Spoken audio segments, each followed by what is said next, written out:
Hey you, welcome back.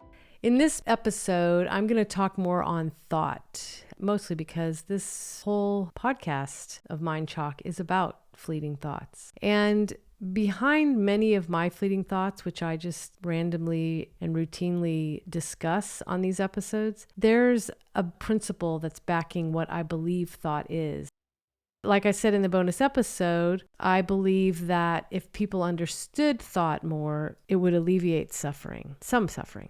I also alluded in the bonus episode to learning a principle about a decade ago that really changed the course of the flow of my life. And if you know me, you know that I compare life to a flowing river or flowing body of water, mostly a river. And we are the driftwood, the floating entities within that river. Its flowing is constant, right?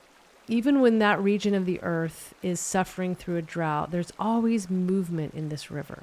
And this analogy goes on to convey that if we would just lie back and allow the river to take us, all would be well.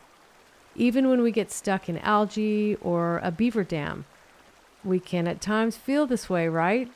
Trapped, like no way out, there's no way we'll ever be in the flow again. But then something happens in our life. A flash flood hits and that river, voila, we are suddenly free of the beaver dam. Or, speaking of flash floods, there's scary white water ahead and we know it's coming, we can hear it, we're terrified, but just keep going. Because guess what? The river will keep flowing, therefore so will you. And you will go underwater in those rapids, yes you will. White water will suck you in. But guess what? You will pop up and out of that white water and carry on your merry way down the ever-flowing river. So there's never a reason to be afraid and not moving forward, ever.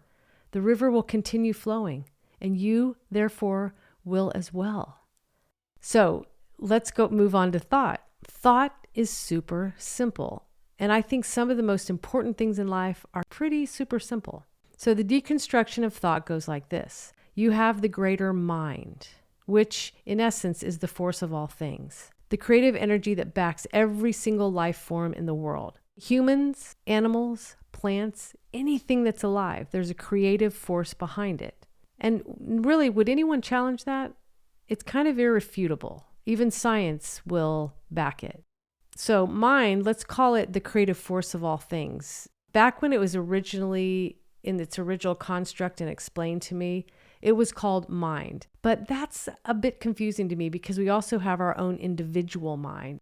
That is certainly connected to the creative force. This creative force is much larger than us. We're part of it. We're like the droplet of water with the ocean of mind. The ocean is that creative force, not necessarily the droplet of water, even though that droplet of water makes up the ocean or is part of what makes up the ocean. So do you see my differentiator?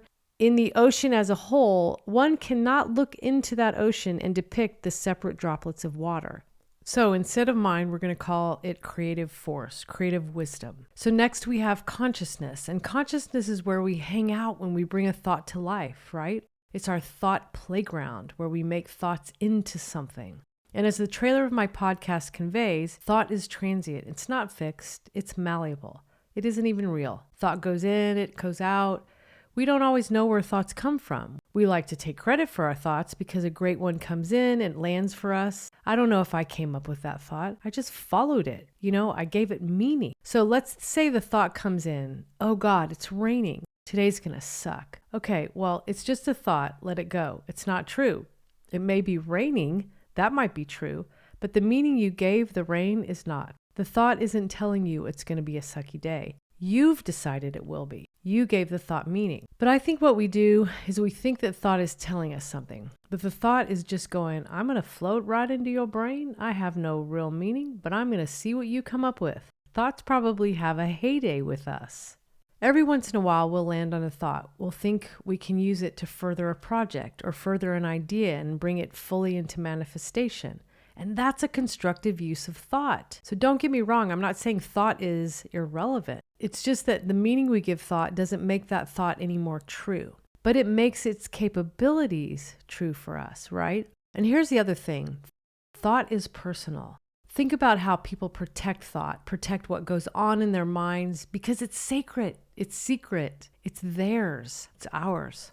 So as a thought is coming through and you suddenly want to put a universal definition on it, I hate to say it, but you're in error. You're using thought incorrectly. This is an amazing awareness for collective universal constructs. They don't work for everyone because they're not supposed to work for everyone. Thought is personal. Herein lies why belief is personal, because it's based on your own personal thought.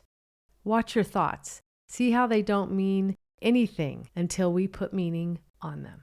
I did it with this podcast. I started to think about, wow, thought is an amazingly entertaining playground for the mind. It's so interesting. We bring it to our consciousness and then we play around with it like, oh God, I feel a knot in my inner thigh. I must have groin cancer. Whereas someone else would say, oh gosh, I better massage that and work it out. It might be scar tissue. Or, gosh, those adductor exercises I'm doing, I better make sure I'm not overstraining my muscle. They're not running out and getting a checkup because they think they have cancer. Thoughts are personal, and a whole lot of things contribute to why we land on a particular thought and make it about something. So this is powerful because it's a teaching ground. Like, okay, if we can separate ourselves from it and go, look how much meaning I'm giving this thought. That gives us distance from it. And by the way, the other reason for this podcast was very much because thoughts are fleeting. They're not only fleeting because that's just how they work, but for me, they're fleeting because I don't have the greatest memory anymore. Think about the name of this podcast. Chalk. It's fragile. It's easily erased. I used to remember conversations verbatim, and now there's holes in those conversations. And I have to work to remember or work to get to the conclusion of that conversation because the conversation itself, I can no longer remember word for word. So this whole piece about thoughts are fleeting became personal to me. Like, yeah, I'll have a thought, and if I don't write it down, make some sort of note that reminds me of that thought, it's gone. Some thoughts I haven't written down have gone, and I've sort of lamented them like, oh man, that was such a great idea, and now I can't remember it. So if anything, in these 7 minutes every weekday, I'll share thoughts and you'll have thoughts. Thoughts like, holy shit, that's mind-blowing. Or, she's really dumb. Or, could there be a more annoying human being on the planet? I mean, you're going to have thoughts about my thoughts. Okay, I'll see you tomorrow.